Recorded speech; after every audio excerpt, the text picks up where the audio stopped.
Hello everyone, so I just want to share with you all another recipe. So this recipe is different. So this is a cough or phlegm remedy.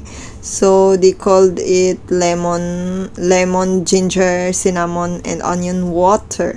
So you need to have this cinnamon stick, suppose onion. So onion must like half of onion, and then 3 slice or 4 slice of lemon, and 2 to 4 slice of ginger. So nakadepende. So then 2 liters of water, guys. So 2 liters of water. Tapos pakuluin nyo muna yung water nyo, and then you put onion and lemon and then cinnamon stick at saka ginger. So 2 ginger lang yung ginamit ko dito kasi 2 liters na yung ano ko nga. Kasi ayoko na sobrang maanghang, and then I don't like the taste of ginger actually.